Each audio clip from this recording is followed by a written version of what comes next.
Welcome to YouTube channel जी के G S with Manish sir. साथियों, आज मैं आपको 15 एसएससी सीजीएल के महत्वपूर्ण प्रश्न कराऊंगा जो कई बार रिपीट हो चुके हैं। तो आइए शुरू करते हैं साथियों। पहला प्रश्न आपका है, निम्नलिखित में से किस खेल में बैक स्टिक शब्द का प्रयोग किया जाता है? तो साथियों, हॉकी में एक शब्द का प्रयोग होता है, एक शब्दावली का प्रयोग होता है, उसका नाम क्या है? Back stick. अब साथियों, हॉकी में खिलाड़ियों की संख्या जो होती है वो कितनी होती है? तो 11 होती है। बैडमिंटन में खिलाड़ियों की संख्या 1 या 2 होती है। क्रिकेट में खिलाड़ियों की संख्या कितनी होती है? 11 होती है। और कबड्डी में खिलाड़ियों की संख्या कितनी होती है? तो 7 होती है साथियों। अब साथियों, और भी शब्दावली है, जैसे कि हॉकी में और कौन कौन सी शब्दावली आएंगे आपकी? तो स्टिक आएगा, पेनाल्टी स्ट्रोक आएगा, स्कूप आएगा, side line, referee, try breaker, penalty और अंडर कटिंग जो है, ये सारे शब्दावली का इस्तेमाल साथियों हॉकी में किया जाता है। साथियों, बैडमिंटन में कौन कौन से शब्दावली का इस्तेमाल होता है? तो कोर्ट हो गया, long service, net fault, double fault, service break, match point, set point, high service और क्रॉस शॉट, ये सारे शब्दावली का प्रयोग साथियों बैडमिंटन में होता है। अब क्रिकेट में साथियों chinaman, batsman, bowler, wicket keeper, fielder, LBW, catch, hit wicket, throw और मेडन, ये सारे शब्दावली का इस्तेमाल किसमें होता है? तो क्रिकेट में होता है साथियों। अब दूसरा प्रश्न आपका है, पंजाब में निम्नलिखित में से कौन सा त्यौहार खालसा पंथ के गठन की स्मृति में मनाया जाता है? तो साथियों, बैसाखी जो है ये खालसा पंथ के गठन की स्मृति में मनाया जाता है। साथियों देखो, एक त्यौहार आपको दिख रहा है, ऑप्शन बी में लोहड़ी दिख रहा है। लोहड़ी साथियों पंजाबियों का त्यौहार है और पंजाबियों का ये फसल त्यौहार है। होला मोहल्ला, होला मोहल्ला साथियों ये सिख उत्सव है, 3 दिवसीय सिख उत्सव है, 3 दिनों का ये होला मोहल्ला सिख उत्सव है साथियों। अब आपको देखो, तीज, तीज 3 तरह के होते हैं। एक होता है कजरी तीज, एक होता है हरियाली तीज, एक होता है साथियों आपका हरतालिका तीज। ये तीनों तीज साथियों मुख्य रूप से राजस्थान का महापर्व कहलाता है। कहाँ का? तो राजस्थान का महापर्व कहलाता है। अब देखो, बैसाखी के बारे में और क्या क्या पॉइंट बनते हैं आपके लिए है। तो बैसाखी का त्यौहार पंजाब, हरियाणा और चंडीगढ़ में उत्साह के साथ मनाया जाता है। यह सिखों के लिए एक बसंत ऋतु में फसल कटाई का त्यौहार है। बैसाखी 1699 में गुरु गोविंद सिंह द्वारा खालसा पंथ के गठन की याद दिलाता है साथियों। यानी खालसा पंथ की शुरुआत कब हुई? 1699 में हुई। किनके द्वारा हुई? तो गुरु गोविंद सिंह के द्वारा हुई। साथियों, आपको बताना है कमेंट बॉक्स में कि प्रथम सिख गुरु कौन थे। इसका जवाब देना है आपको कमेंट बॉक्स में साथियों। अब अगला प्रश्न आपका है, बिना बुझा हुआ चूना का रासायनिक सूत्र क्या है? तो CaO है साथियों, बिना बुझा चूना का रासायनिक सूत्र।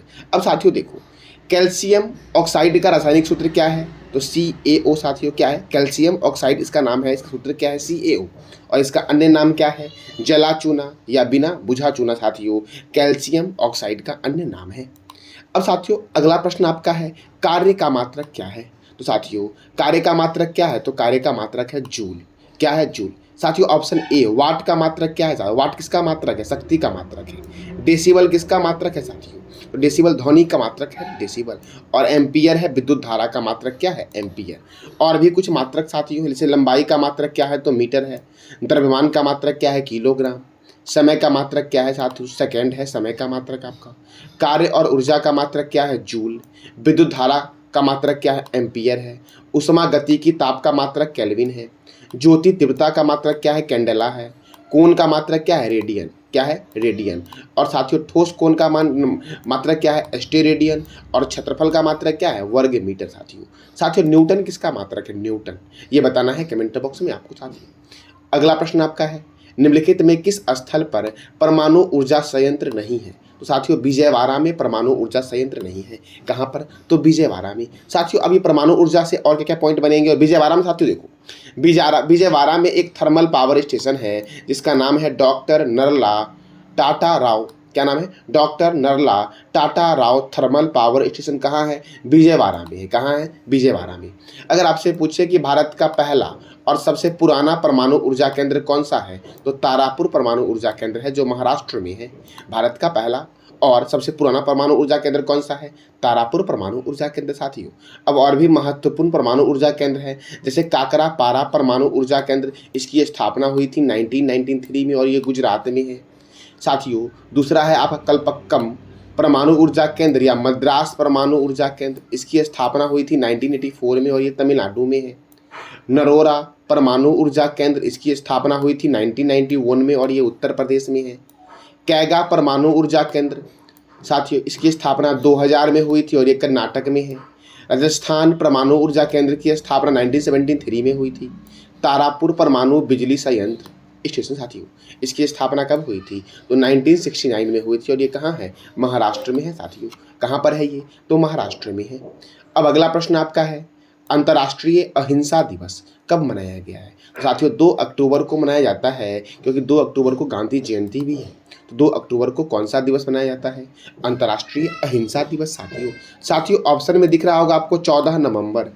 14 नवंबर को मनाया जाता है विश्व मधुमेह दिवस। 31 नवंबर को मनाया जाता है इंदिरा गांधी की पुण्यतिथि साथियों, 31 अक्टूबर को साथियों। और 8 अक्टूबर को कौन सा दिवस मनाया जाता है? तो वायुसेना दिवस साथियों, 8 अक्टूबर को मनाया जाता है। साथियों मैं अभी आपको करवाऊंगा जनवरी महीने के इंपॉर्टेंट डे। तो देखो, लुइस ब्रेल दिवस कब मनाया गया? 4 जनवरी को। प्रवासी भारतीय दिवस कब मनाया गया? 9 जनवरी को।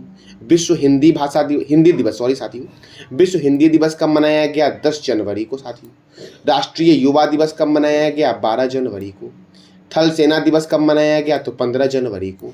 शहीद दिवस कब मनाया गया? तो 30 जनवरी को मनाया गया शहीद दिवस साथियों। कब मनाया गया? 30 जनवरी को। साथियों विश्व रेडियो दिवस कब मनाया जाता है? ये बात बतानी है आपको कमेंट बॉक्स में साथियों। अगला प्रश्न आपका है, निम्नलिखित में किस वंश ने विजयनगर राज्य की स्थापना की थी? तो साथियों विजयनगर राजवंश की स्थापना की गई थी संगम वंश के द्वारा साथियों। संगम वंश के द्वारा साथियों 1336 में हरिहर और बुक्का ने विजयनगर साम्राज्य की स्थापना की थी तुंगभद्रा नदी के दक्षिण तट पर। साथियों देखो, ये जितने भी ऑप्शन में साथियों दिख रहे हैं सारे विजयनगर साम्राज्य के ही वंश है साथियों। तो देखो दूसरा ऑप्शन आपको दिख रहा है सालू वंश। सालू वंश की स्थापना किसने की थी? तो सालू नरसिम्हा ने की थी। साथियों तुलुव वंश की स्थापना किसने की थी? तो वीर नरसिंह ने की थी। और एक सी नंबर ऑप्शन आपका है आरोविड वंश। आरोविड वंश की स्थापना किसने की थी? तो तिरुमाला ने की थी। अगर आपसे पूछे कि विजयनगर साम्राज्य का पहला वंश कौन सा है तो क्या बोलोगे? संगम वंश। और अगर आपसे पूछ दे कि विजयनगर साम्राज्य का अंतिम वंश कौन है तो क्या बोलोगे? आर्यविडु वंश साथियों। कौन सा वंश? तो आर्यविडु वंश साथियों, ये विजयनगर साम्राज्य का अंतिम वंश था साथियों। अब देखो, विजयनगर साम्राज्य की स्थापना संगम वंश के द्वारा किया गया था। किसके नेतृत्व में? तो हरिहर और बुक्का के नेतृत्व में। कब? 1336 में किया गया था और तुंगभद्रा नदी के दक्षिण तट पर किया गया था साथियों। अब अगला प्रश्न आपका है, भारत में वायुदूत एयरलाइन की स्थापना कब हुई थी? तो भारत में वायुदूत एयरलाइन की स्थापना हुई थी 1918 में। कब हुई थी? 1918 में। साथियों एयर इंडिया की स्थापना कब हुई थी? 1932 में हुई थी एयर इंडिया। अब साथियों वायुदूत, तो देखो भारत का एक क्षेत्रीय एयरलाइंस था साथियों यह। इसका मुख्यालय नई दिल्ली के सफदरगंज हवाई अड्डे पर स्थित था और इस एयरलाइंस का मुख्य रूप से भारत के पूर्वोत्तर भाग की सेवा के लिए उपयोग किया जाता था। अगर आपसे पूछे कि निम्नलिखित में से कौन सा साथियों ऐसा एयरलाइंस था जिसका साथियों उपयोग पूर्वोत्तर भारत के सेवा के लिए किया जाता था, तो क्या बोलोगे साथियों आप? तो वायुदूत। क्या नाम है उसका? वायुदूत साथियों। इसका मुख्यालय कहाँ था? तो नई दिल्ली के सफदरगंज हवाई अड्डे पर साथियों। जयप्रकाश अंतर्राष्ट्रीय हवाई अड्डा कहाँ है? पटना में है साथियों। कहाँ पर है? पटना में। साथियों वीर सावरकर अंतर्राष्ट्रीय हवाई अड्डा कहाँ है? इसका जवाब देना है कमेंट बॉक्स में आपको। अब अगला प्रश्न आपका है, निम्नलिखित में से किसे भारतीय शास्त्रीय संगीत में सरोद सम्राट के नाम से जाना जाता है? सरोद सम्राट के नाम से किस व्यक्ति को जाना जाता है भारतीय शास्त्रीय संगीत में साथियों? तो अमजद अली खान को साथियों। अमजद अली खान सरोद वादक थे और इन्हें सरोद सम्राट के नाम से भी जाना जाता है साथियों। अब देखो साथियों, तबला वादक कौन कौन से ऐसे व्यक्ति हैं जिनका तबला वाद्य यंत्र से संबंधित है? तो जाकिर हुसैन, पंडित अनीदो चटर्जी, पंडित अनोखेलाल मिश्र और अहमद जान थिरकवा का संबंध तबला वाद्य यंत्र से है। फिर से एक बार मैं रिपीट कर रहा हूँ, जाकिर हुसैन, पंडित अनीदो चटर्जी, पंडित अनोखेलाल मिश्र और अहमद जान थिरकवा का संबंध किस वाद्य यंत्र से है? तो तबला वाद्य यंत्र से है। और वायलिन साथियों, तो एल सुब्रमण्यम, एन राजम, रागनी शंकर और एल अथीरा कृष्ण का संबंध किससे है? तो वायलिन से है। अब बीना वाद्य यंत्र साथियों, बीना वीणा वाद्य यंत्र से कौन कौन से व्यक्ति का संबंध है साथियों? तो मुत्तुस्वामी दीक्षितार। कौन? तो मुत्तुस्वामी दीक्षितार का संबंध है वीणा वाद्य यंत्र से। वीणाई धनमल, इनका संबंध वीणा वाद्य यंत्र से है। और वीणा सिसन्ना, इनका भी संबंध है वीणा वाद्य यंत्र से साथियों। अब अगला प्रश्न आपका है, निम्नलिखित में किस भारतीय राज्य में हड़प्पा नगर नहीं पाए गए हैं? हड़प्पा नगर अर्थात सिंधु घाटी सभ्यता के नगर नहीं पाए गए हैं। निम्नलिखित में कौन से राज्य में साथियों? तो गुजरात में, सॉरी साथियों, उत्तराखंड में नहीं पाए गए हैं। कहाँ नहीं पाए गए हैं? तो उत्तराखंड में नहीं पाए गए हैं साथियों। उत्तराखंड की राजधानी है देहरादून। कहाँ है? देहरादून। उत्तराखंड के मुख्यमंत्री कौन है और राज्यपाल कौन है, ये बताना है कमेंट बॉक्स में आपको साथियों। अब कुछ और भी महत्वपूर्ण स्थल है जिनकी खोज कब की गई और यह कहाँ है और यहाँ से क्या प्राप्त साक्ष्य मिले वो भी देखते हैं। तो हड़प्पा है रावी रिवर के किनारे, यह सिंधु घाटी सभ्यता का स्थान है और यह पाकिस्तान के मोंटोगोमरी जिले में स्थित है। इसका उत्खनन किया गया था दयाराम सहनी के द्वारा 1921 में। और हड़प्पा से अन्न भंडार, कांसे की बनी खिलौना गाड़ी, R37 कब्रिस्तान, श्रमिकों के आवास का प्रमाण, मछुआरों का चित्र, कांस्य दर्पण, स्त्री के गर्भ से निकला हुआ पौधा अर्थात उर्वरता की देवी का प्रमाण, स्वास्तिक और चक्र का प्रमाण कहाँ से मिला है? तो हड़प्पा से मिला है साथियों। और हड़प्पा किस रिवर के किनारे है? तो रावी रिवर के किनारे है। आपसे एग्जाम में कैसे प्रश्न आएगा? आपसे आएगा कि सिंधु घाटी सभ्यता का सबसे पहला नगर कौन सा था खोजा हुआ? हड़प्पा। कब खोजा गया? 1921 में। और आपसे पूछेगा कि उर्वरता की देवी का प्रमाण सिंधु घाटी सभ्यता में किस स्थान से मिला? तो क्या टिक करोगे? हड़प्पा साथियों। दफनाने के साक्ष्य कहाँ से मिली? हड़प्पा से मिली, जिसका नाम दिया गया है R37 कब्रिस्तान। अब साथियों मोहनजोदड़ो है सिंधु नदी के किनारे और यह पाकिस्तान के लरकना जिले में स्थित है।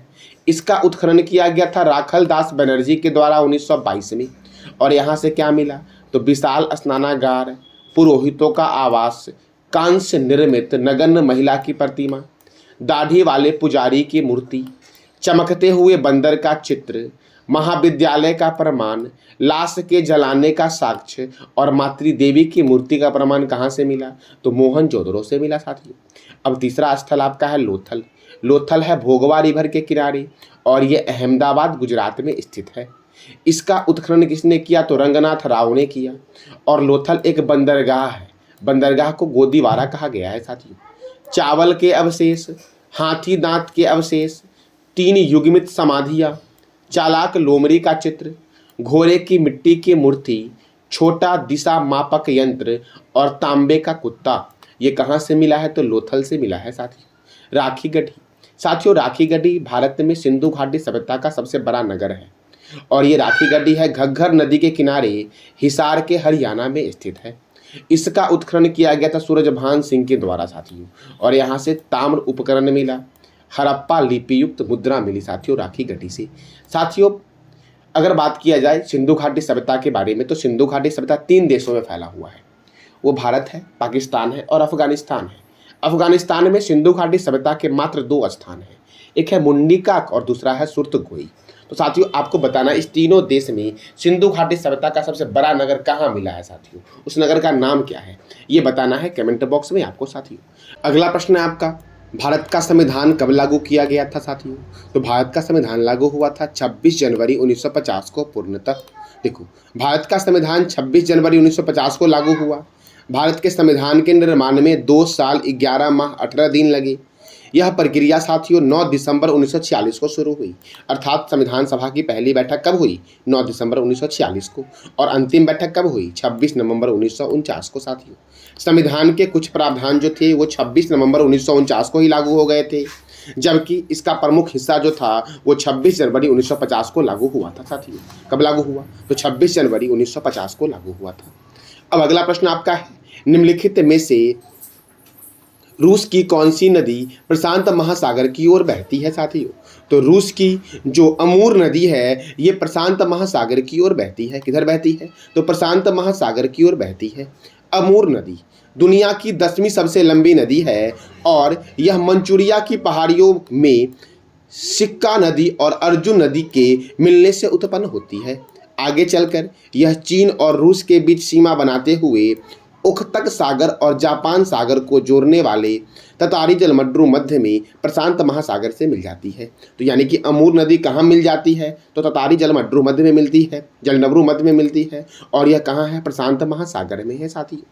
अगला प्रश्न आपका है, कोटा किनाबालू सर्वोच्च शिखर है किस देश का साथियों?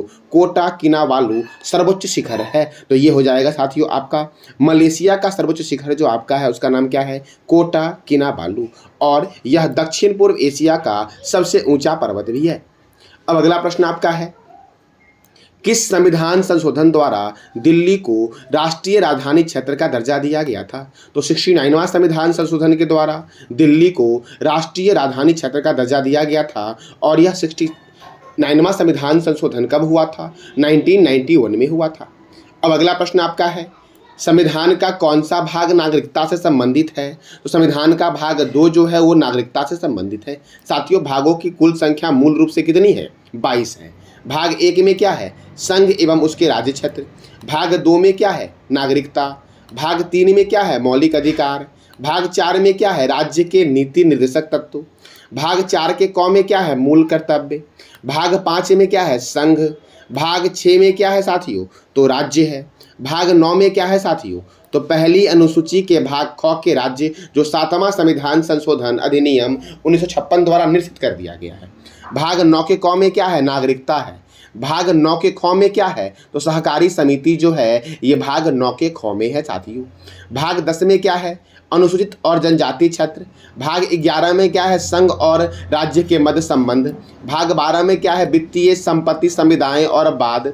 भाग 13 में क्या है? तो भारत के राज्य क्षेत्र के भीतर व्यापार और वाणिज्य। भाग 14 में क्या है? तो संघ और राज्य के बीच अधीन सेवाएं।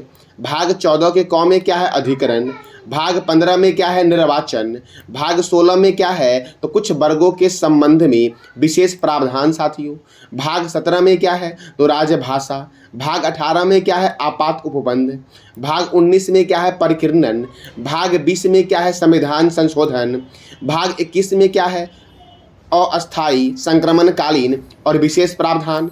भाग 22 में क्या है? संक्षिप्त नाम, हिंदी के पाठ्यकृत पाठ और निरसन का वर्णन जो है ये भाग 22 में है। तो संविधान के ये मूल रूप से 22 भाग थे साथियों। आपको 3 प्रश्न बताना है कमेंट बॉक्स में।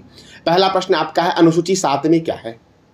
दूसरा प्रश्न आपका है साथियों, लोहड़ी महोत्सव किस राज्य में मनाया जाता है? और तीसरा प्रश्न आपका है, CA2 का रासायनिक नाम क्या है? ये सारे प्रश्न का जवाब देना है आपको कमेंट बॉक्स में साथियों। तो ये साथियों हमारा 15 महत्वपूर्ण प्रश्न था। जानकारी अच्छी लगी तो चैनल को लाइक करें, शेयर करें और सब्सक्राइब करें। धन्यवाद।